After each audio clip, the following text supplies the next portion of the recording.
In my world there is music and good vibes and laughter and lovers, adventure and friendship. We know who we are. Welcome to Be the Wellness Podcast, where we help you master your body, mind, and the experience of life through insightful conversation, interviews with experts and thought leaders, all with a side of marital banter and some good old-fashioned humor. Yes, we are your hosts, Adam and Vanessa Lambert, and we're committed to helping you live life fully expressed physically, mentally, and experientially. Sit back, grab a cup of coffee, and join the conversation.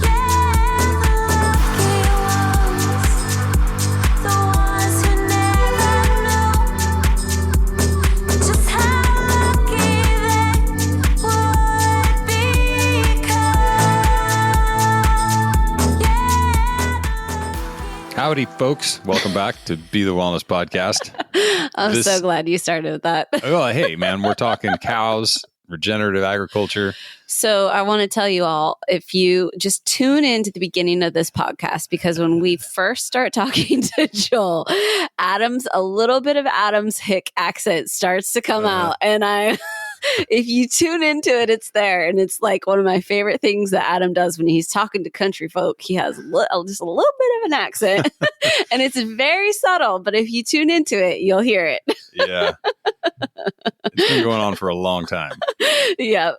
So we are talking to the famous and, revered in some cases and not so revered in other cases, Joel Salatin of Polyface Farms today. And, gosh, what to say about Joel? He is one of a kind. He's one of a kind, yeah. And, I'm going to read a little bit of his bio because it's pretty much summarizes what there is to be said about Joel. So Joel Salatin calls himself a Christian libertarian, environmentalist, capitalist, lunatic farmer. That's about right. Others who like him call him the most famous farmer in the world, the high priest of the pasture, and the most eclectic thinker from Virginia since Thomas Jefferson. Those who don't like him call him bioterrorist, typhoid Mary, charlatan, and starvation advocate. With a room full of debate trophies from high school and college days, 12 published books, and a thriving multi-generational family farm, he draws on a lifetime of food, farming, and fantasy to entertain and inspire audiences around the world. He's comfortable moving cows in pastures and addressing CEOs in a Wall Street business conference. His wide-ranging topics include nitty-gritty, for profitable regenerative farming, as well as cultural philosophy like orthodoxy versus heresy. A wordsmith and master communicator, he moves audiences from laughs 1 minute to tears the next, from frustration to hopelessness. Often receiving standing ovation, he prefers the word performance rather than presentation to describe his lectures.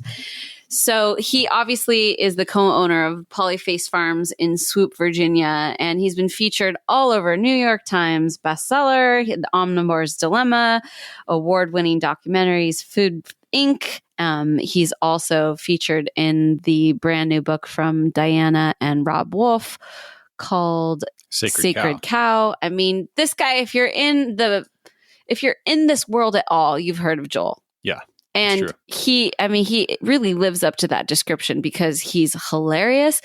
But the one thing that I really got out of this conversation is how deeply insightful and spiritual he is in his own way. And I think that often gets missed with him. Yeah. And I really, really, obviously that of course would be in me to pull that out. But he goes there and he has just a beautiful spiritual way about his philosophy and the way he thinks about these things. Yeah. Yeah. And I think that it's an important aspect, which I'm really glad that you kind of brought out that piece, because I would have just talked about carbon and dirt farming, the whole time. But there's an aspect to all of this that is, understanding your place in the world. Yes. Right. And that almost always comes back to some kind of, philosophy or spiritual undertone, you know, and it's like, cause you can understand it all from an evolutionary perspective. Right.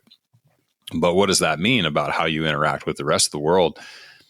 There's some sort of reflection that has to happen there, and I think he does a fantastic job of pointing out how important fully accepting and understanding, or I should say understanding and then accepting our role in this ecosystem. Yeah. And how we can make it better and how we can continue to make it worse, when I first did plant medicine, it was really interesting because I had been a vegetarian, and actually I started being a vegetarian when I was about, 9 years old or something, however old you are at 6th grade. I don't know what that is. Yeah. 10, 11, less 9, than 13. Something. Yeah. But, I was really moved by, actually way back then, I somehow tuned into this at a very young age of them chopping down the rainforest to make grazing land for cattle. Right. And it hit me at a very young age, and I stopped eating beef specifically. I did do some chicken for a while and then eventually phased that out. And so spent the better part of 10 years as a vegetarian. And at some point just found that was not working for me. It wasn't working for my physiology. Just something inside of me was telling me to go back to eating meat. Obviously, we started in this paleo road, and I really started learning about the quality of meats and how important that was. But when I first did plant medicine, I was actually kind of, I won't say concerned, but, somewhat expecting that the plant mother was going to be like, you shouldn't be eating meat. This right. isn't cool. You're a murderer and you're, Yeah, this kind of like vegan thing seems to go with some of this spiritual exactly hubbub. Yeah. And quite the opposite. She, was kind of like that this is a great circle of life and that we are part of it and that we are part of this experience and that even the CAFO farming and all of that was part of this process of where some souls were. And, I can get into a whole other thing about the karmic cycle and what have you, but the point that I got of it was that we should always be raising the vibration of the way we're treating everything on the planet. And that we should be consistently trying to contribute to the elevation of animals and plants in the way that we are harmonizing and working together, but that we are on the earth experience. Like this is the way the game was constructed. Yeah. These are the rules on this boat. On this particular planet, this is how it was constructed. And what you're saying is that you want to opt out of the game if you are trying to avoid these rules. And so I always leave room for some kind of evolution that would involve the potential of not eating animals someday. I'm open to that as an evolutionary potentiality. Yeah. Right. And I think it's important to kind of stay in that place because what if we do realize we can do it differently? And what if we do elevate in a new way? I'm open to that. Right. As like an idea. But as I understand it now, this is the rules that we're in and this is the earth experience. And so I think Joel gives a really beautiful sort of compass of which that to navigate that with, which makes sense for kind of that information I was provided in one of my first journeys as well. Yeah. Yeah. He's good. He's good. He's got it. He's got it down. And so, we should probably just let him talk about it from here on out. But if you're into organic farming, and you're into coffee, yes, we've got some coffee for you. We've got some coffee. And, some folks have been taking advantage of the new little quiz on our website that helps you go through and answer a bunch of questions about the flavor palette, how you make your coffee, what you do to get some recommendations for which of our coffees you would enjoy the most. And it's really cool. It took me through and definitely highlighted some of my favorites that we have.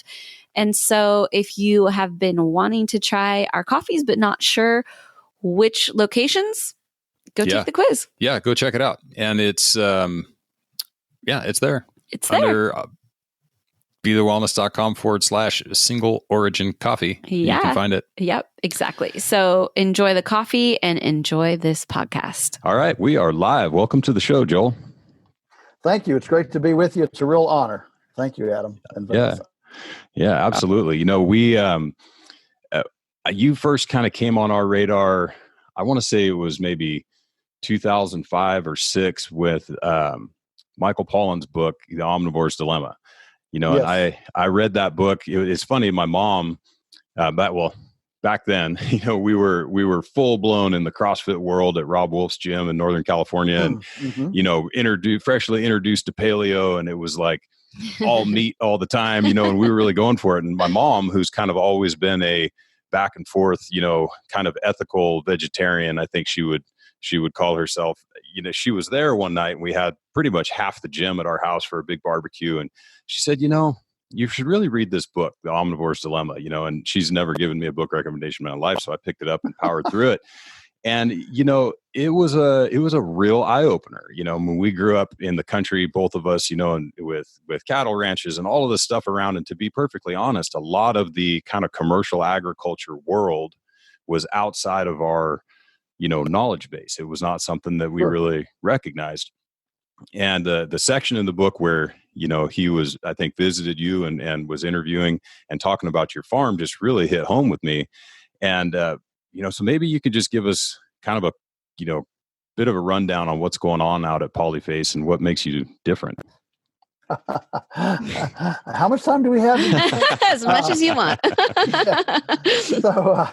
I just for fun, I'll just say, I did write a book on this question. So if you want the whole book, you can get it. The title is The Sheer Ecstasy of Being a Lunatic Farmer. A lot of people say, come on, farming's farming. How many different ways are there to raise a chicken or grow a tomato or whatever? Well, the fact is there are a lot of different ways. Yeah. And so what we're doing here is, of course, we're in the western part of Virginia, in the Shenandoah Valley, beautiful part of the world, and we're in the livestock. We're in the pastured livestock business, and so we have cows and sheep and pigs and chickens. That's meat chickens, egg-laying chickens, turkeys, ducks. What did I miss? Rabbits, almost everything but llambas, alpacas, and goats. We don't have goats because I've decided I don't want to raise something that's smarter than I am. Fair enough. But we have all the major species, and everything is done on pasture with very strategic and routine movement. So they're not in one place for more than a day or just a couple days. And so this what's different here is that there's a constant choreography of movement that mimics the migratory patterns of herbivores and multi-speciation throughout the planet. And frankly, just the multi-speciation. Most farms only raise one thing, their dairy or their beef or their apples or their grapes or whatever. And we try to raise it all, and we think that diversity on the landscape translates into diversity in the soil, which translates into diversity in our gut, which translates into diversity in our brains, and we actually can think. We can actually think more diversified if we're eating food from a soil that's more diversified. And so we have a vicarious, diversity of nutrient nuance in every bite because of the explosion of diversity in the pastures. If all a cow eats is corn, it's going to be a pretty simple cow. But if that cow eats plantain and chicory and clover and orchard grass, it's gonna have a much different elemental nutrient profile in its meat. So I'm curious, Joel, I'm sure you've at least heard of the movie The Biggest Little Farm that came out, I think, last year. Sure. And they really do a great job of showing this, like you said, choreography and on all of the different species and how it works together. I'm curious if the process of creating Polyface was similar. Was it kind of this trial and error sort of dance until it all sort of settled in? Or did you have someone that helped you orchestrate and then maybe, helped you fine tune it, if you will? Yeah, well, of course, we go back a long ways, long before the Biggest Little Farm. And I love those guys. I mean, as videographers, they are, unparalleled. And of course, that's what they did. That was their vocation before coming to the farm. And so it's natural that gift is utilized on the farm. One of the big differences is that we came with no money. Zero money. Right. And so ours is very functional. It's the animals are beautiful, the soil is beautiful, the plants are beautiful, but we don't aspire to beautiful buildings and cute infrastructure. It's extremely functional. It's bootstrap stuff, but it's functional, and that's good enough. In fact, one of my mentors, Alan Nation, used to say that a profitable farm actually has a threadbare look. Yeah, and so maintaining a green acres persona is very expensive. I'm sure. But was the process itself, what I loved about that movie is that it actually gave you an opportunity to kind of see the process of fine-tuning all these species and understanding the dynamics and the play off of each other and how it all works together. Was the process similar for you in starting Polyface, where, you'd have an issue with, too many bugs, and then you'd bring in snails, and then there's too many snails and you bring in ducks? I mean, was it a similar kind of massaging over time to really get that finely tuned balance, or did you have someone that kind of helped you understand that a little bit earlier on in your process? Yeah, well, sure. I would say that at that time, back in the 1950s and early 1960s, it was not nearly as sophisticated as it is today. We know a lot more now. But at that time, my grandfather was a charter subscriber to Rodale's Organic Gardening and Farming magazine in 1940, 48, 49. And so he had compost piles and,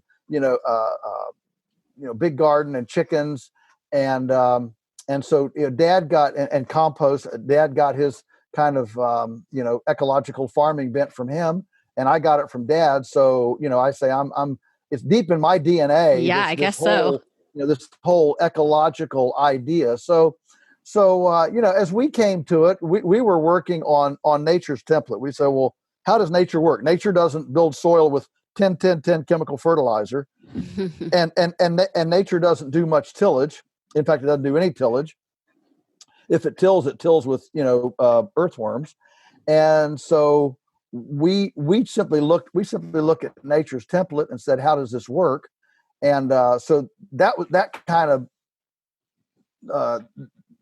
of created our thought template, as we went into this.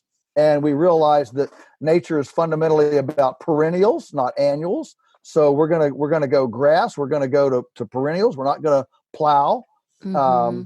And the garden is going to be mulched all the time, deep mulch, like Paul Gauci, Back to Eden. And back at that time, it was Ruth Stout, the No Work Garden book. I mean, that was written in late 60s.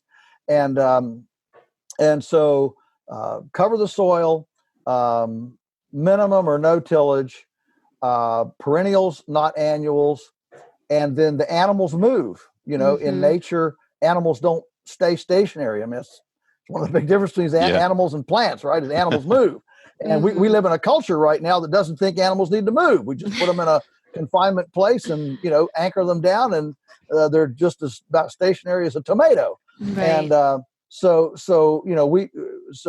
this whole idea of moving, well, then as soon as you're going to move animals, well, the neighbors don't want them. You want to keep them home. So now you have to have portable control, that's fencing, portable shelter for shade and shelter, and you just have to have all this portable infrastructure, portable water, so they can get water everywhere. And so most of our innovation came out of simply trying to mimic the patterns, the template of nature. We didn't sit down in a focus group and try to get into some sort of harmonic convergence and say, oh, how can we be different? Right. No, it was completely functional, functional innovation to try to mimic domestically what we saw in nature. Including, I mean, one of the first things we did was we bought a chipper, a big commercial chipper, because we realized that in nature it's all a carbon economy. How can we get more carbon? We had a lot of forest here that was weedy and crooked and dead trees and poor trees, and so I'm a permaculture believer that we need more trees and or more forests and fewer trees. All of our trees in America, all of our forests are weedy. They're crowded. They need to be thinned out. Mm-hmm. And so we got a commercial chipper, began chipping so that we could compost the manure, and all that just eased into it. But it was all about how do the templates of nature work? How can we mimic that? Mm-hmm.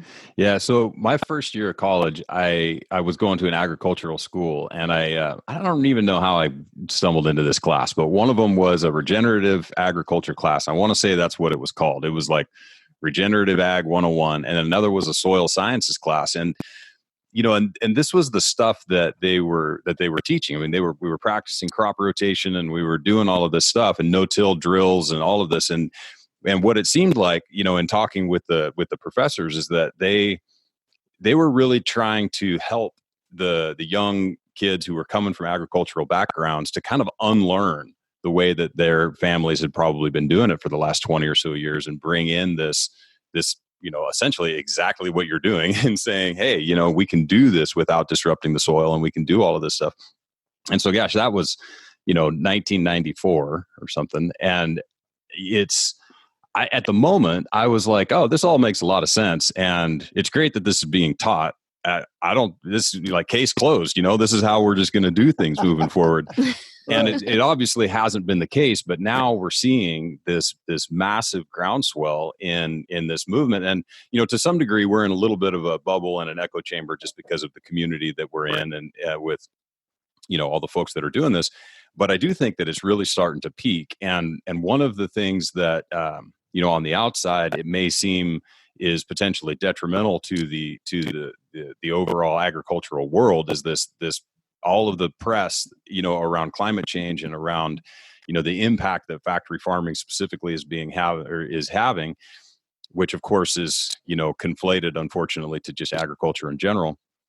But I think that this, it's kind of one of these things, and I'd be curious to hear your thoughts on it, where it's like bad press is better than no press, because it's starting the conversation. And folks like you and like we mentioned in the beginning, Rob Wolf and Diana Rogers' new book is coming out. And of course, Alan Savory and the folks have been doing this for a while, but it seems like the awareness is really starting to bubble up. And, I hope we can just kind of get into, the thoughts that you have around this, and the importance that this regenerative agriculture model, and maybe even decentralized agricultural model, has, because to me, it seems like the only way forward that is, manageable. Yeah, well, for sure. Look, if a farm does not grow soil, grow water, and grow breathable air, I mean, the commons is what I'm talking about. The common. If a farm does not grow the commons, it's absolutely not regenerative. The only way to be regenerative is to grow the commons. Typically, though, farms don't grow the commons. They chip away at the commons, and as a result of a generation of farming, there's actually less soil, less water, and the air quality is worse. And so the question is, how do we farm commercially? How do we produce food abundance without jeopardizing the commons, which, by the way, also includes wildlife, pollinators, all of those things. And so that's been our ministry. In fact, in our cooler bags, one side has our logo on it, Polyface Farm. The other side has our moniker, healing the land one bite at a time. We're trying to help all of our people to understand that in your food choices, you are creating a landscape legacy, and you can either create a landscape legacy of rape, pillage, and exploitation, essentially a conquistador legacy, or you can leave a legacy of of healing, abundance, and regeneration. And so so many people feel disempowered. I mean, this is such a big, how can I affect climate change? How can I affect, the amount of water in the aquifer?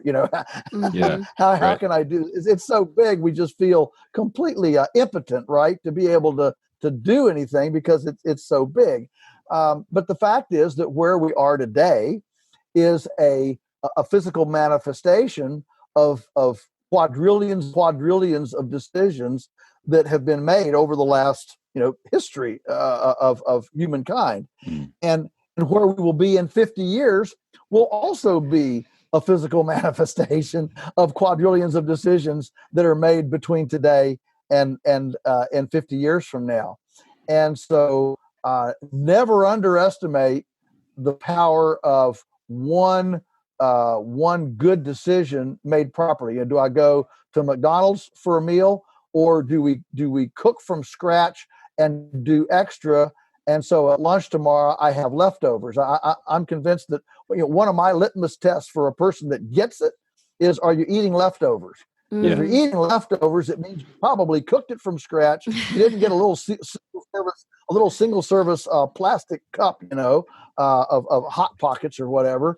And so you actually have more than a single service. You probably ate together with someone and you saved it to eat another time. What can be more convenient than leftovers, And so I joke with people. I say, how often do you eat leftovers? And if somebody says, I eat leftovers every day, I know, hey, they're probably on track.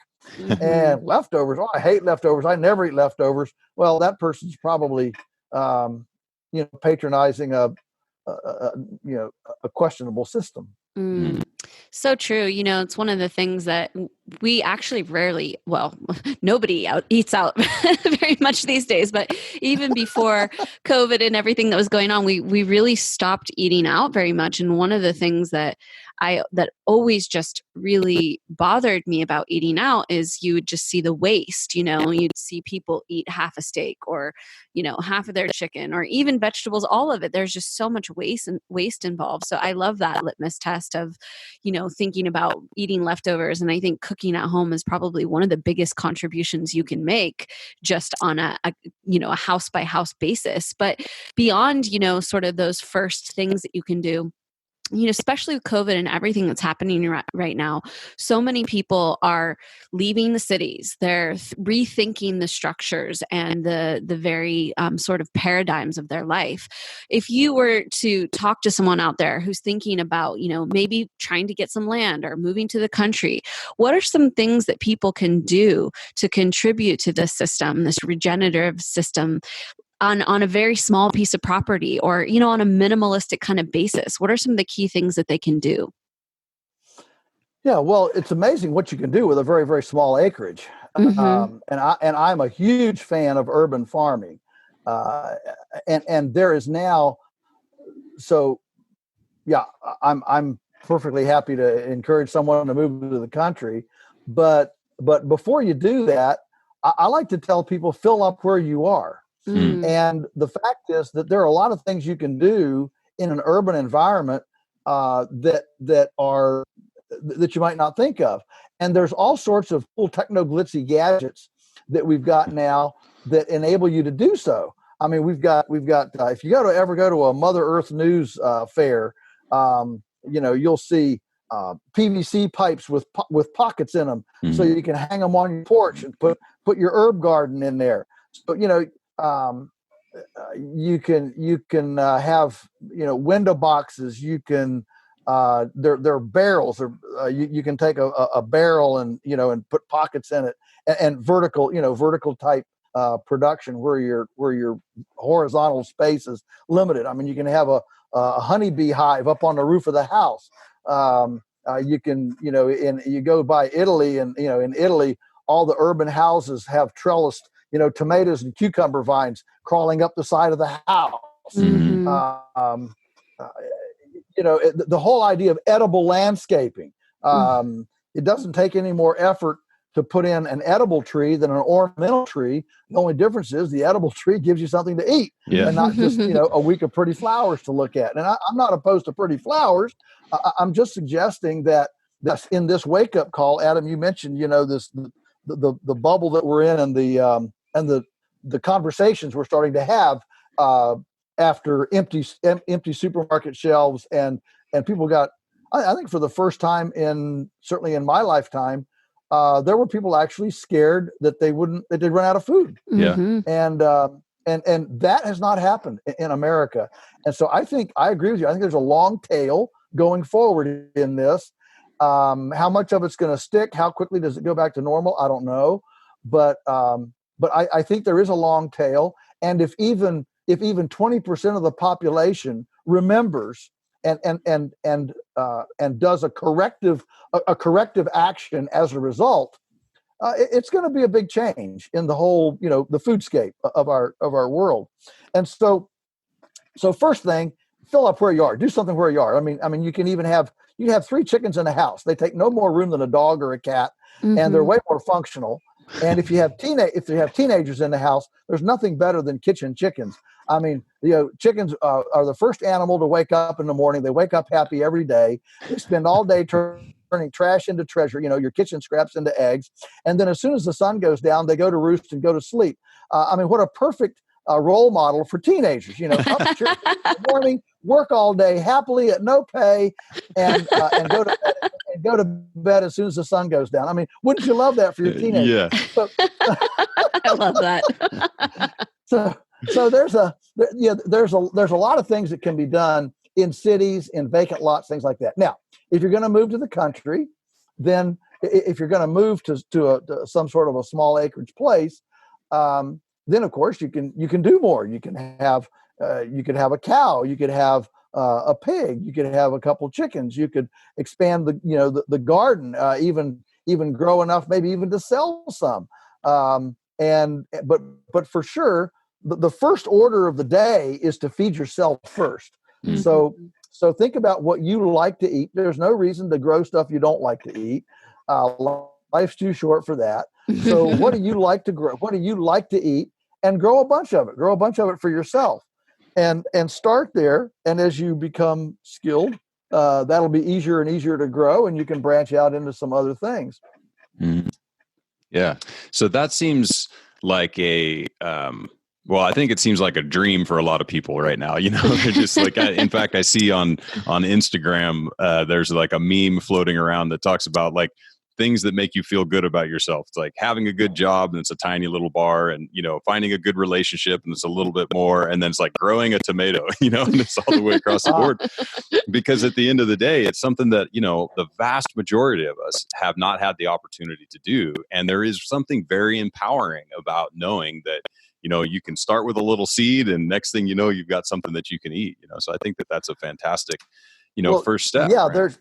there's an emotional and spiritual aspect to connecting to our ecological umbilical. I mean, we live in this womb here, if you will, this ecological womb, and most people even talk about, well, I'm going somewhere to be in nature. Like you have to go to the Rocky Mountains, or you've got to go somewhere to be in nature. And we don't think in terms of, well, I'm already immersed in nature. I am nature. I'm here. We don't have to go somewhere. And so the idea that we can participate, we don't have to sit in the bleachers. We can actually come down and participate in this stewardship of ecology, this caretaking of creation. We don't have to be in purposeless bystanders. And that's a very refreshing and hopeful thought.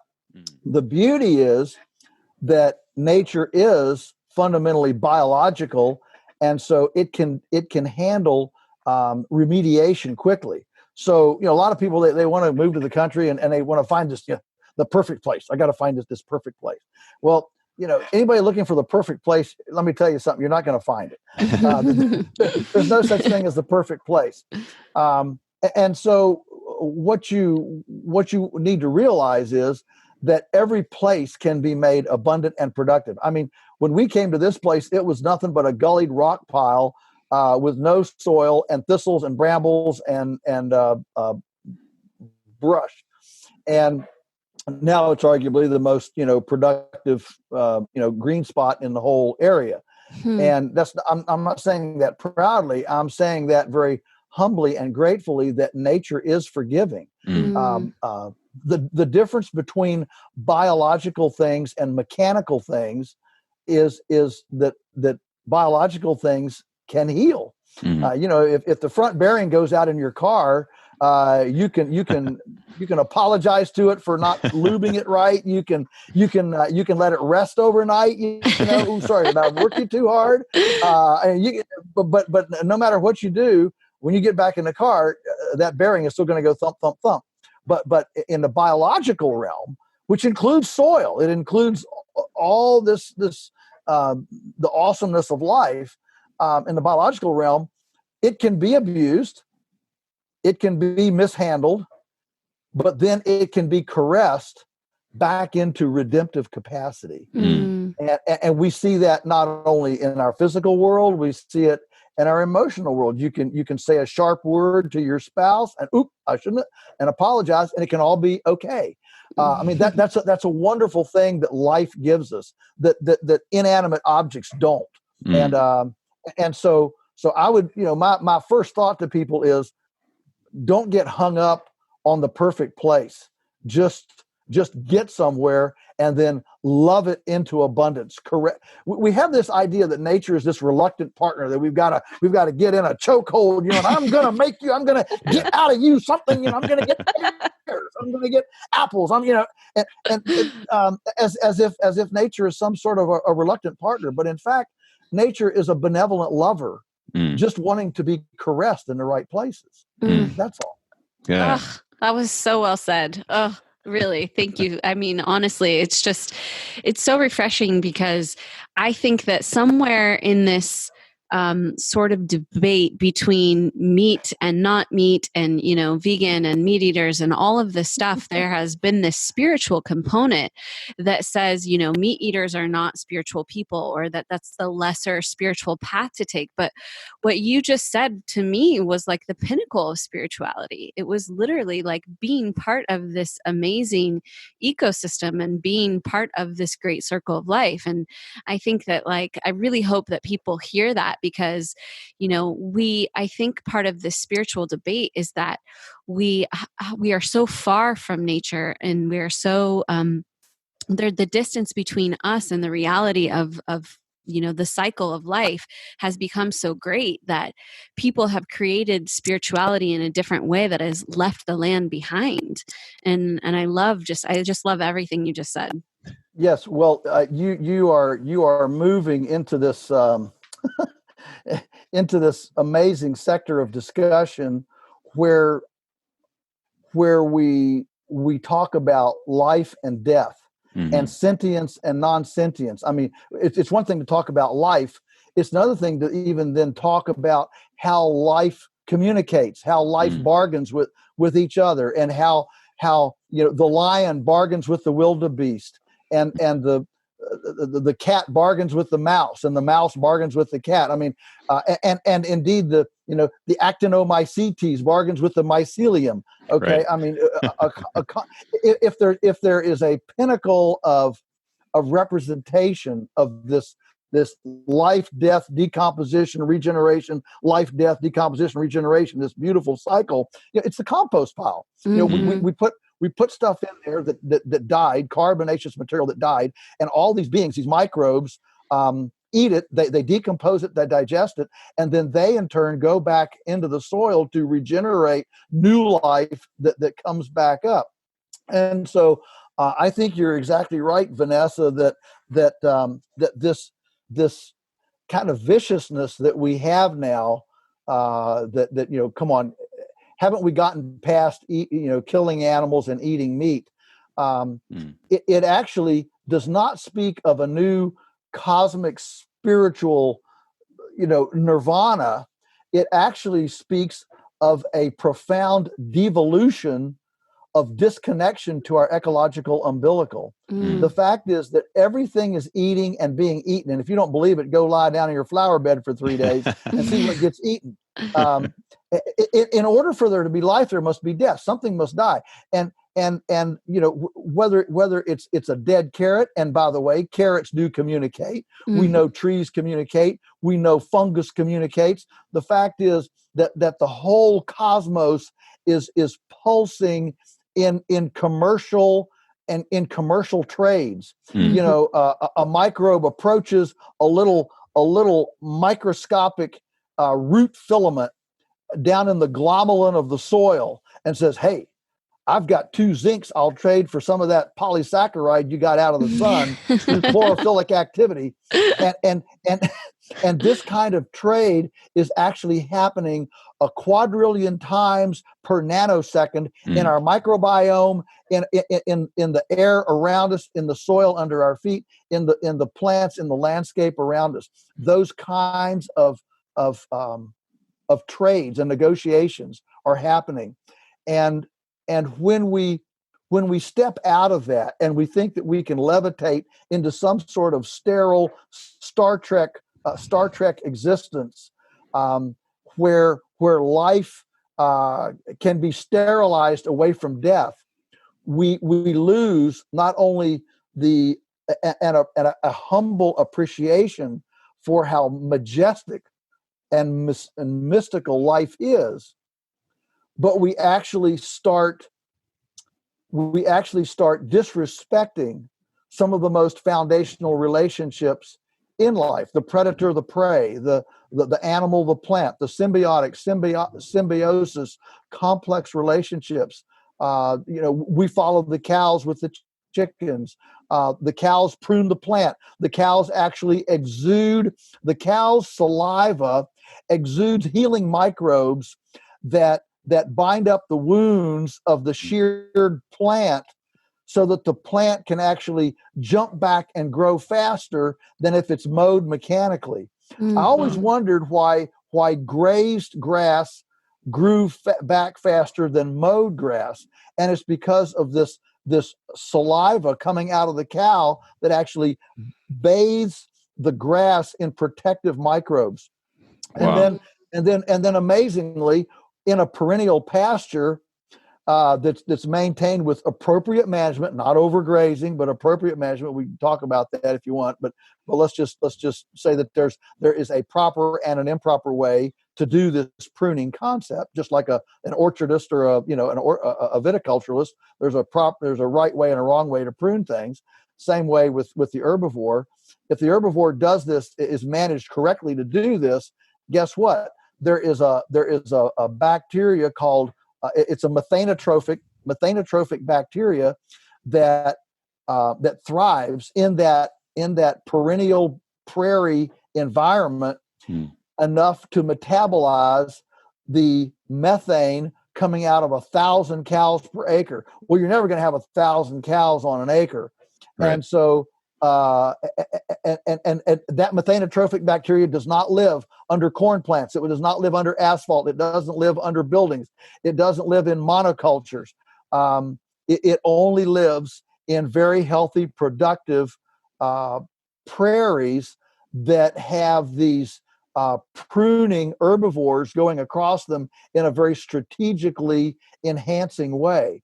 And so there's a tremendous amount of synergistic leverage within this cycle of life, and it's up to us to manage it, not in a way that adulterates or breaks that synergy, but actually, spins the wheel again, right? Yeah. And so you actually spin it into additional abundance with great humility and respect. Yes, beautiful. Yeah, it's just really interesting to see how, as a society, we have gotten so terrified of death. And we are, you can see it, kind of the repercussions of that in so many regards. You can see it in our political systems. You can see it in our farming systems. You can see us just getting so removed. It's like people just want to push off death as far away as possible and pretend that it is not part of this cycle. And, I'm just curious if you can speak to that, because, we just, Adam and I just recently lost our little dog of almost 17 years and have been going through this deep grieving process of that loss, and just realizing how important it is to allow yourself to be in awareness of death and like have a place for it in your life. And so I'm curious if you can just speak to this idea of like, how have we gotten so far removed from death, and why is it have so much power over our communities right now? Yeah, what a great question. So I'm going to back up a little bit and just point out that Diana Rogers actually writes about this, that the ancient idea of animal sacrifice, I mean, certainly in the Jewish tradition, but others as well, there was a holiness, a sacredness around an animal sacrifice that is in much of the world's religious heritage, and what's happened now is that heritage is largely gone, and so there's no spiritually redeeming value to a sacrificial idea, and we've replaced the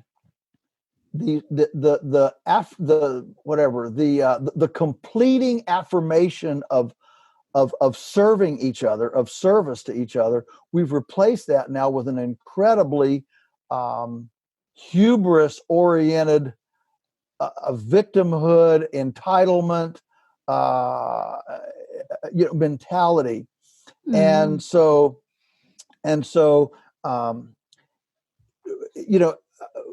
throughout history, people were pretty close to death.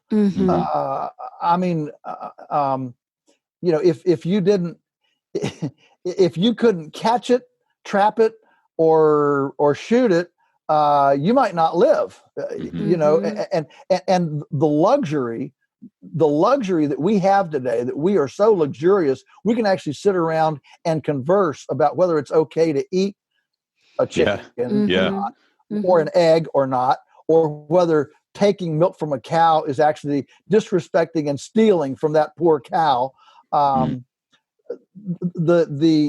Those kind of notions, our ancestors would have laughed themselves silly.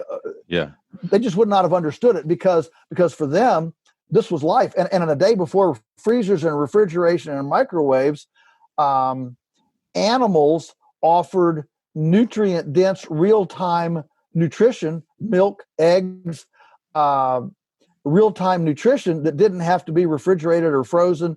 That's why the Oregon Trail, everybody took their milk cow right behind the wagon, because then the children could at least get a cup of milk every day, and that was real time. They didn't have igloo coolers and dry ice along the path, and so I think this very visceral, where I'm going is this visceral relationship with the cycle that I described: life, death, decomposition, regeneration. The visceral relationship with that. The average American now, especially in our developed, not just Americans, but in the developed world, the average person never steps into that viscerally. They read about it in books, maybe, but it's out there somewhere. It's out there beyond, and I think that's very unfortunate. It gives us an extremely arrogant view of our existence. That I'm not dependent. That I can. And of course, now our young people are growing up, in a fantasy world where everything is video games. And so if something dies, I just punch a button and the icon pops back up. And so we've even fantasized death in that respect to where we've trivialized it. And so that's about the closest anybody comes to death. Their car wrecks on a video game, Right. But they get a new icon. Right. And I think that this is one reason I'm so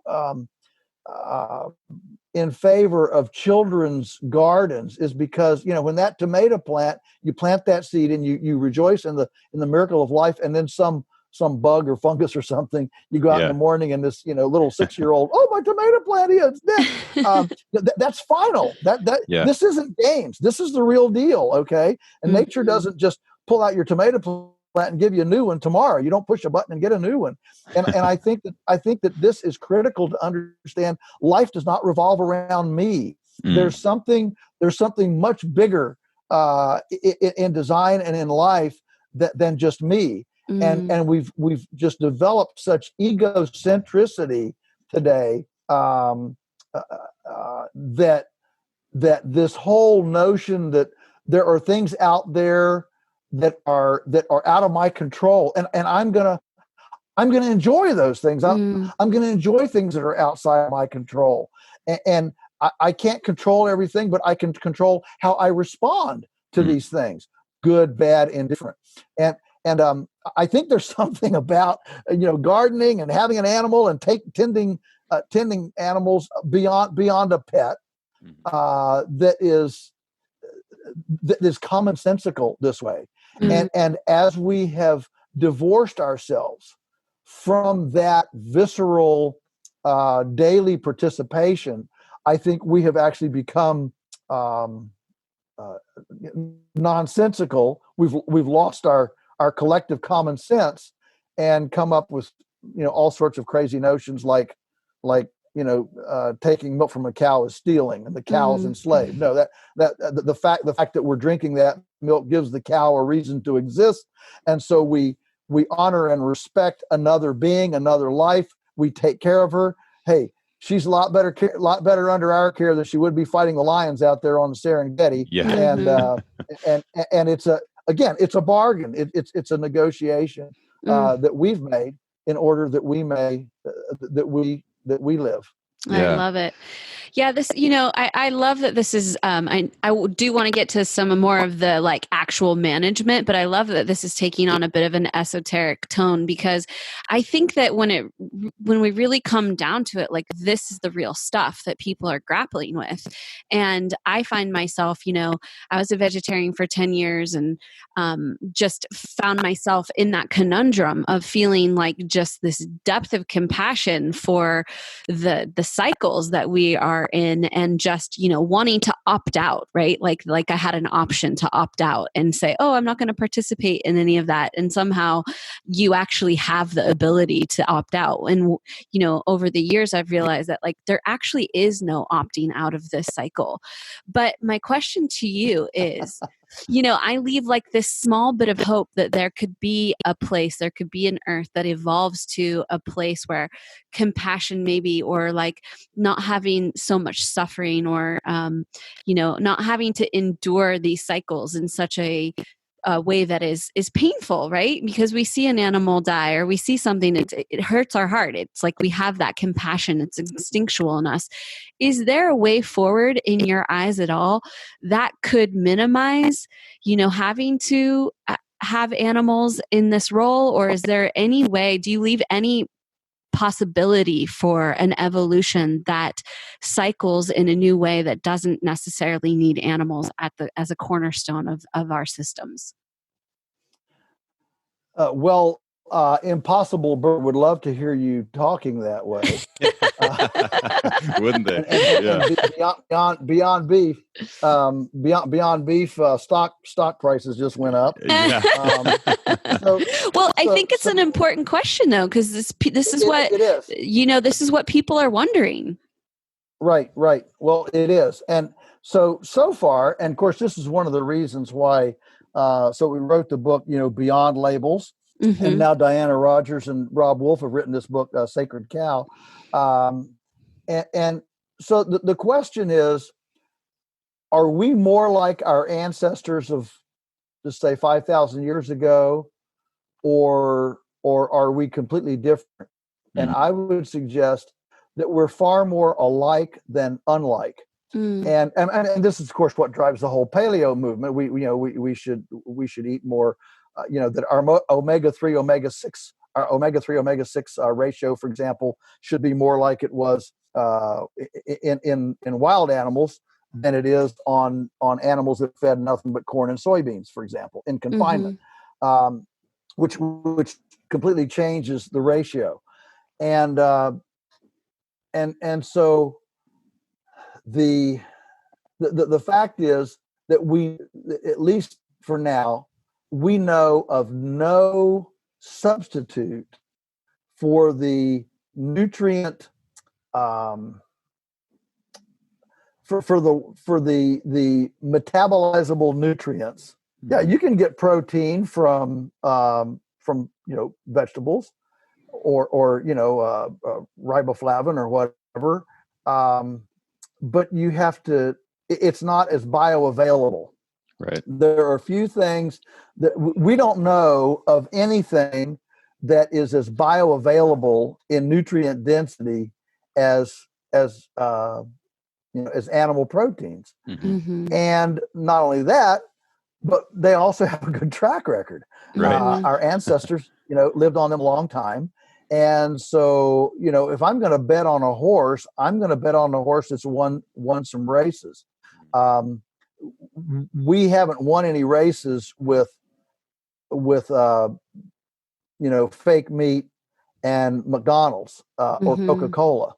We haven't. They haven't won a bunch of races, right. And so I'm gonna bet on the race winners. And so the question is, how do we then take this sacrifice? You start talking about sentience. I mean, the fact is, the plants are communicating too. The fact that the acacia trees on the Serengeti communicate with pheromones that waft on the wind, and the leaves downwind change their phytochemical structure so that they're bitter, so the giraffes won't eat them. If that's not sentience, I don't know what is. Right. Okay. Now, do we sit here and say, "Oh no, the giraffes eating the leaves"? Or we're ripping up the carrots.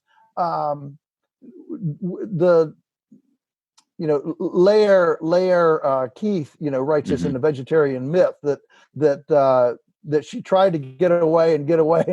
She finally found out, when I eat tofu, I've killed 10 million earthworms from the tillers to plant the soybeans. Or when the combine ran across it, the combine actually combined up a ton of grasshoppers and mashed 10 mice and 3 chipmunks. The point is that in order to create sacredness in the sacrificial space, whether it's an animal or a plant or whatever, and I'm not going to argue whether an animal death is more shocking or critical for us. I mean, spiritually, emotionally, it's a bigger deal than killing a carrot. Okay, I'm not going to debate that point. All right, right. But on a total life theoretical level, it's all life. It's all communicating, and it's all vibrating with cosmic sentience. That's the truth. And amen.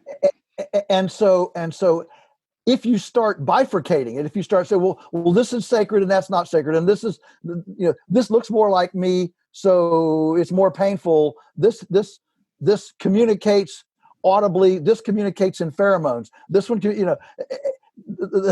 yeah, you get into real squirrely areas. Yeah. And so my bottom line is, I want to create a habitat for each plant and animal that allows it to fully express its phenotypical, physiological distinctiveness. That's why our phrase is the respecting the pigness of the pig. Right. Because it's in doing that we completely affirm the being and its entire nest, its entire habitat. And it's in that affirmation, providing that respect in life, that makes the sacrifice sacred. If we don't respect that life during its life, then we cheapen the life and create sacrilege at the sacrifice rather than sacredness at the sacrifice. And so at the end of the day, it's how we we even do that with our own heroes. I mean, sure, there are people that lament when somebody, when some murderer gets justice, but that doesn't evoke the same emotions in us as a person, as a Mother Teresa, right? Mm-hmm. Who, for example, might have a tragic thing happen to her. So we do create a platform. We do create a platform of honor by the way we've created the habitat in life. Mm-hmm. Yeah, and that's the bottom line. Yeah. Thank you so much. I really appreciate this. And this is, quite honestly, everything you speak to is the reason that I stopped being a vegetarian, because it's like, if you really think about this critically and even at a deep spiritual level, this is the points you make are exactly what I came to. And I think it's so important for people to have the chance to walk through that, because these are the things that are kind of sitting in the corners of our mind that puts us in this dilemma of which road to choose.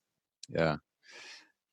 So just if I could just wrap one little thing around this, then please. So the fact is that I don't scoff or belittle the other side. Now I do fight that temptation when they call me a murderer. Right. And tell me that since I eat a chicken, I might come and eat their pet dog. I take umbrage at that, but I have no prejudice against somebody who is wrestling with this honestly, because I wish more people would wrestle. I wish Tyson's. I wish Cargill. I wish somebody there would wrestle with it. And so I honor the wrestling, but my admonition then, as you wrestle, is to appreciate just how far we are removed from a visceral participatory model than somebody 200 years ago. Right. We're way far, and so we have to understand that as farmers have dropped down to 0.9% of the population, there are actually very few people in our culture who are daily immersed into this primal cycle, and so those of us who are not immersed in that must realize we are the aberrant people, not the farmers. And not the livestock producers, the ones who never have to touch it, see it, and only have to get plastic baggies. Right. We're the aberrant. We're the abnormality, in a historical context. Yeah. Yeah. 100%. Yeah. It's that removal, the idea that you could, potentially talk to a kid and say, hey, where does hamburger come from? And they say Safeway or, whatever grocery store. Right. And so I think, it's really interesting to think about like what the strategy is for getting people to ultimately think more critically about this, because and obviously I'm biased toward, the side of this that is being part of the circle of life, and that everything that you just said, that we need to, the best way forward for us nutritionally, for the history or the health of our planet, and just for our own sort of psyche on how we do this, is to recognize our place in the cycle and do everything that we possibly can to honor the aspects of this cycle that may be perceived as, tragic, right? And this idea that, knowing your farmer, knowing the cows, there was a TV show called Portlandia, which is hilarious. Portland is just known, I guess, for being the bleeding edge of some of this stuff, right? And in one of the episodes, the couple went to this restaurant and they were going to order chicken, and they're like, well, was the chicken pastured? Oh yeah, okay, yeah, the chicken was pastured. Oh, well, what was the chicken's name? And they go through this whole thing. The guy shows a menu that shows a picture of the chicken. And, well, can we visit the farm where the chicken was from? And they were, obviously it was a parody of kind of the swell and resurgence of people actually being concerned about where their food comes from, and but it's like, we don't quite have to get that far. But like you said, people need to they need to be curious enough, and they need to ask the questions in an important and large enough context that the Cargills and the Tysons and all of these people take heed, and say, look, there's people care how this is happening, and there's something more important here than the bottom line, and it's, I just really hold out so much hope that we do this, that we as a consumer society can really stop and think critically about it. And I think that the environmental information that's coming out now, right? And I think one of the most, to me, one of the best pieces of data that has come up recently is when, I think it was Beyond Meat, I can't remember which one, hired a third-party company to do a life cycle analysis and look at the carbon sink or carbon footprint of their product, right? And then I think it was White Oak Pastures paid the same company to do the same thing and came up with a result of showing, look, here's what's actually possible in the way that we raise and handle our beef. And we're looking at a net carbon sink here, and it's hang on just a second. We've got 1 second. The yard work is happening. We'll edit this piece out here. Give him just a second. Okay.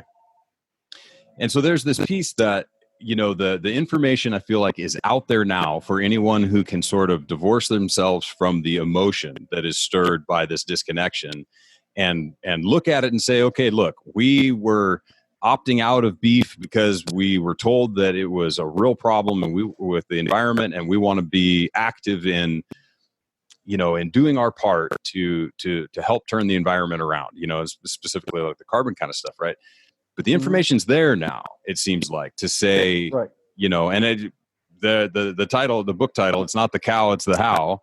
It just makes the whole thing, right? You're like, it's not the fact that it's beef, it's how you're choosing to purchase it, And it's how it's raised, and right. the problem is that in all the data points, the cowspiracy, the Beyond Meat, the fake meat, the game changers, all of the data, the UN Long Shadow report, the Eat Lancet report, all of these, their data points are all from the dysfunctional system. They're not studying our farm. They're not studying White Oak Pastures. They're not studying any of these other places. They're very cherry picky about the data that they get. And my analogy is, imagine if you and I were living on Pluto. We looked down at Earth, and somebody at Pluto said, "Hey, I wonder what kind of education system they have down there." And so we got two volunteers. You and I volunteer. We go down our flying saucer, and we say, we'll go check it out. So we go down, and we happen to land in the worst school district with the worst superintendent, in the yard of the worst school with the worst principal, and go visit the worst class with the worst teacher and the worst parents in the entire country. Well, we'd watch this a couple of days, and we'd go back to Pluto. They said, "Well, what'd you find?" We say, "Well, man, they'd be a lot better off if they didn't even have an education system." Right. And that's what's happened with dysfunction. When your data points are dysfunctional data points, you're going to come up with dysfunctional conclusions, and that's exactly what's happened in this whole debate. So and most decisions, unfortunately, are made emotionally, not empirically. We are very emotional beings. Our heart is a filter for what our head will believe. We've always heard, well, I'll believe it when I see it. No, the opposite is true. You'll see it when you believe it. That's the truth. And so that's what we're up against. And that's one reason why we have a 24/7, 365 open door policy here at Polyface, that anyone may come at any time from anywhere in the world to see anything unannounced. That's our commitment to transparency. And we know that when people come and they see the butterflies and they see the bumblebees and they see the earthworms and walk on the soft soil and get licked by a cow and hold a chick and eat a tomato, we know that there is epiphany in that connection. And we watched it over and over and over again. So we know that that's real. Yeah. There's nothing like an experience to really get it. And just like you said, once you see it, then you can believe it. So, so on that note, one of the big hurdles or the pushback or the conversation kind of killers that comes up a lot of times when talking with people about this is the idea that, well, okay, that's great. It works fine at Polyface.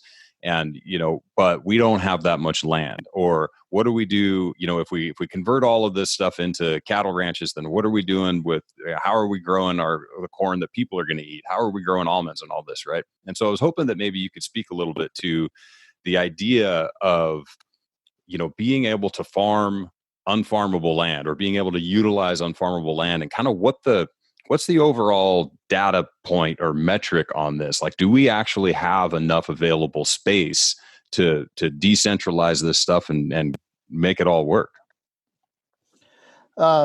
Yes, we sure do. And we've got plenty of space. So I'm trying to think of where to start with this so I can do it succinctly. So let's just take our cows. I mean, cows are the cows are the lightning rod, right? Right. So take cows. On our farm, our county average in production is 80 cow days per acre. So that means a cow day is what one cow will eat in a day. So whatever you eat today, if you put all the food you ate today on a plate, that'd be one person day of food. Okay. So what one cow eats in a day is one cow day. And so our county average is 80 cow days per acre. So an acre will support, one cow for 80 days a year or 80 cows for 1 day a year. That's our county average. On our farm, we average 400 cow days per acre. Wow. That's 5 times the county average. And we have not planted a seed in over 50 years. And we're dealing with very, very worn out soils. We're not talking about, brand new soils. So again, I'm not bragging. I'm telling. This is hopeful. What if the neighbor did that? And what if the other neighbor did that? And what if the whole county did that? The truth is that the amount of productive capacity is just outrageously high, but it's going to take a lot more. It's going to take much better management than we have done. So we move the cows every single day. People say, well, doesn't that take a lot of time? Well, it does, but if we get 5 times the production because we do that, I'm happy to move cows every day. My return to labor is $100 an hour. Can you work for $100 an hour? I can. All right. So this works, ecologically, it works economically. Let's take another one. Let's take the pigs, for example. So we raise, not quite 1,000 pigs a year, and they're out on pastures. We move them around in paddocks, and people say, well, is there enough land to do that? Well, sure. If those pigs, see, when the industry shows you a picture of a confinement chicken house or a confinement pig house or whatever, and they show you a picture of that house, they don't show you the square miles of grain being produced to go into that house or the square miles of land accepting all the manure and urine from that house. They show you that picture as if it's some sort of a standalone island, right? And they're not. And so here, okay, we don't have any confinement houses, but we raise all these pigs. They're out on pasture. We move them around. Even if the pig didn't eat any grass and they ate the same amount of grain as they do in a confinement structure, if we didn't save an ounce of grain, there's no difference in the land base of support for pigs outside as inside, and we don't have to spread any manure, and it actually creates additional wildlife habitat for deer and bear and turkeys and grouse and pollinators and all sorts of cool things. So the fact is that as we move herbivores to a non-grain basis under extremely good management, we shut down the 30% of the grain that goes to herbivores. That doesn't have to be produced. And then if we shut down the 30% of grain that goes to ethanol, that doesn't have to be produced. Now we're down to the 40% of the grain. And then if we start to create an integrated food system instead of a segregated food system, then we shut down a whole bunch more grain. I mean, Pat Foreman did the math on this in her wonderful book, City Chicks. City Chicks is about backyard chickens in the city. And she says in her math that if one of 3 households had enough chickens to eat their kitchen scraps, just one of 3 households, there would not be an egg industry in the entire United States. That would produce all the eggs that we need. And she cites a city in Belgium over in Europe where they offered any family that wanted 3 chickens, they'd bring them 3 chickens. Well, 2,000 families said, yeah, we'll take them. And so they got 6,000 chickens, distributed them to the 2,000 households. And in the first month, it dropped landfill food waste by 100 tons. Wow. And they had all the eggs to eat. And so fundamentally, historically, animals have been scavengers, salvagers. They've been linked up to upgrade scraps, upgrade things, to fulfill a role in nature. Well, in modern American industrial systems, we have segregated them, so their only role is to be fed something and then eaten. There's no role. There's no crickets. There's no grasshoppers. There's no food scraps. There's no integration with society. And so, if you actually move forward with that kind of plan, where for example we raised pigs on all the waste whey from cheese making, for example, and goodness, and you start harvesting acorns and mesquite beans and other nuts and things with pigs and chickens, and you start integrating them as in their historic role. Then you chop off another 20% of the grain production. Well, now we're down around the 20% level, and at 20% level, now you can do that in such isolated and special places that you can go to long rotations. You can have long perennial pasture in between. You can do it on just the least erodible land, the perfect places. Right. And you can really be a lot more choosy about where that goes, which then reduces erosion. You get more production per acre. The whole thing goes up. So that's kind of the way I look at how you move in the progression of thought and data points as you move down. Can we actually feed the world? Can we actually, can we afford to eat animals? And I'll just conclude this way. People say, well, cows are inefficient. Yes, cows are inefficient. Herbivores are the most inefficient of all the animals. If everything was as efficient as a squash or a watermelon, we would have no soil. Right. The reason that herbivores, the deepest soils on the planet, the reason all the deep soils on the planet are under prairies and not forests and bushes is because herbivores and prairies coexist. They actually are symbiotic for each other, and the fact that the herbivore poops and pees so much volume is why the prairies over time actually build soil and don't degenerate soil. If we were all just, and even organic gardening, I mean, even the best organic gardeners in the world, I've visited them, I know them, we're good friends, but if they don't have animals, they buy in compost from animal manures to fertilize the garden. So nature's system is not 10-10-10 chemical fertilizer. Nature's system is inefficient animals to do their scavenge work and their beauty within the system, and then poop and pee out a magical potion that's 10 times more valuable than what they ingested. They actually it's almost like alchemy, they synergize into a better place and actually increase the fertility from the place that they inhabited.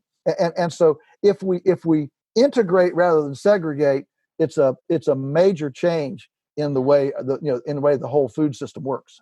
Yeah. Awesome. I love it. This is awesome.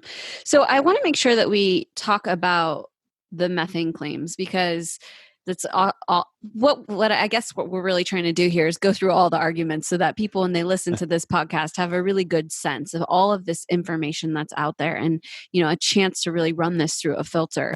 And so I think this tees in perfectly to what you're talking about. And can you just speak to the methane claims about cattle being, one of the worst polluters and really having this tremendous effect on global warming? Sure. Well, first of all, just so we understand it, I am not greenhouse gas emissions, GHGs, account for only about 5% of the planet's cooling. 95% is all about water. Now, that's a whole other discussion. I won't go there right now.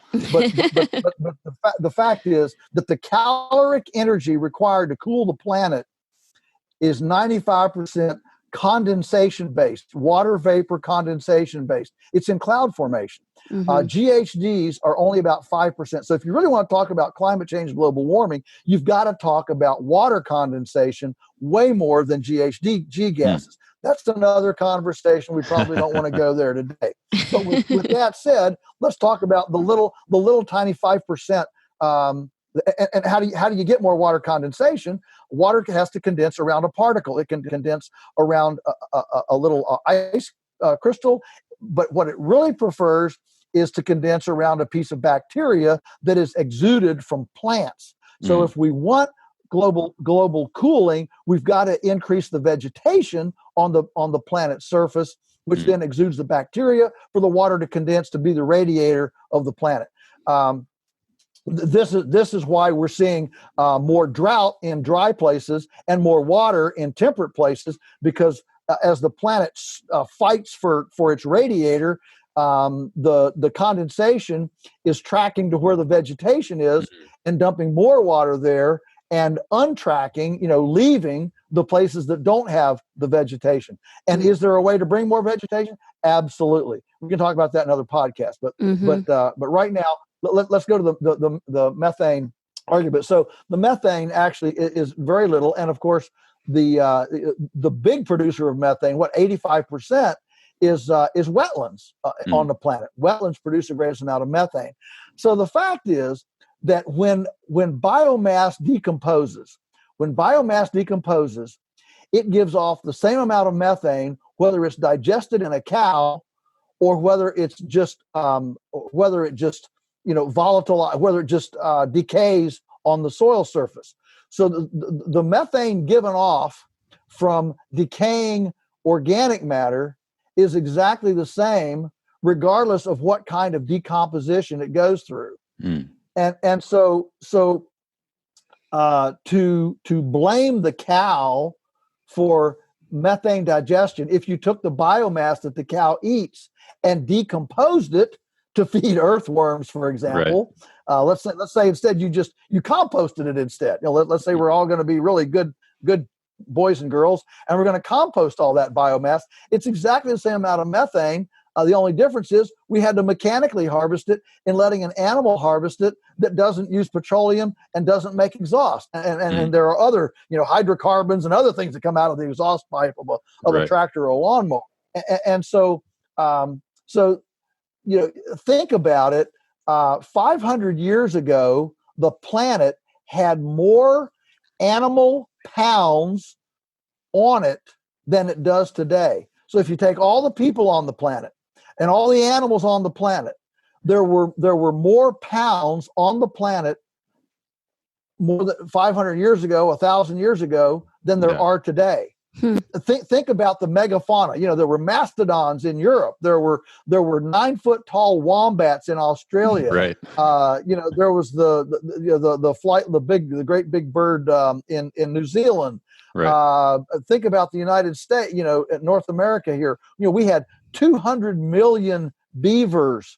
We had arguably 2 million wolves and a couple 100 million bison. And you add up all that. I mean, I haven't even gone to the dinosaurs yet, but you add all that up, and we had way more animals. So if animal equals methane equals climate change, where was it 1,000 years ago when we had way more pounds of animal than we do today? Right. I've never heard it put that way. It's almost, at the end of the day, I think it's almost too simple, right? People are like, no, I can't, it can't be that simple. There must be something else going on here, Yeah. Yeah. Yeah. Well, yeah, we love to, to have real simple things. What I've just described, though, of course, is a very complex ecosystem that is highly relational, integrated, and symbiotic. And what we've done in our modern agricultural system is we have broken apart the relationships. The chickens are not out with the cows, and the pigs are not on the homestead; they're out on a factory farm.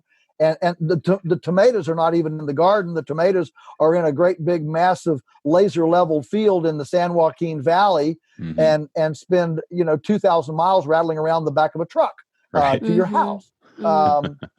And so we've actually broken apart the relationships. We've broken apart the complexity. And we've said, well, we don't need this whole soil food web. We just essentially IV chemical NPK into the soil, and voila, we've got something growing. So we've simplified that down, and we've broken all of these symbiotic relationships apart. And it's hard to imagine when they actually work in proximity and in symbiosis, the amount of abundance that they can each catalyze to each other on their way to abundance. And we've actually moved ourselves. We have a semblance of abundance, but it's actually not as abundant as nature's system can be. As you're talking about that, it just, to me, what came up was that it's actually reflective of how we are as a society as a whole. I mean, even if you look at our family units, if you look at us socially, we're so distracted and subtracted from each other, and it's like, I think there really is this moment that we're coming to as a species that just says all of this separation, all of this isolation, it's not working for the planet. I mean, if you look at just rates of depression and rates of suicide, it's not working for us on a personal level either. Like, this is, I think the concept that you're illustrating here is really something that we just need to look at from all angles. So I love this conversation was so amazing, Joel. Thank you so much for your insight and your wit and your ability to orchestrate these details in a digestible way. Where can folks find out more about you? And also, if you would, could you just share some resources that you think would be beneficial for people who are just grappling with this stuff? Still, obviously these conversations are great, but where can they do more research? Where can they dive into things that really give them, stuff to digest and really come up with their own conclusions around this stuff? Yeah. So my first suggestion would be, our website, polyfacefarms.com. All you got to do is Google. About the time you get to POLY, it'll pop up. And Polyface Farms. There's a lot of information on that website. I do a daily blog, musings from the Lunatic Farmer. It's a real short little 2-minute daily, musing. But the website has a lot of links and a lot of information, media. Of course, my all of my books. I've got my 14th one is coming out in about a month. Wow! Yeah, thank you. So I've written a lot of books, and the best book on this whole subject that we've discussed today probably is my book, Folks, This Ain't Normal, and that's my broad. That's my broad cultural book, but it's a couple of years old, but it's very current. It'll be credible for a long, long time, because I don't see our culture changing too much from what we're doing for a while. So that's good, and beyond that, additional resources,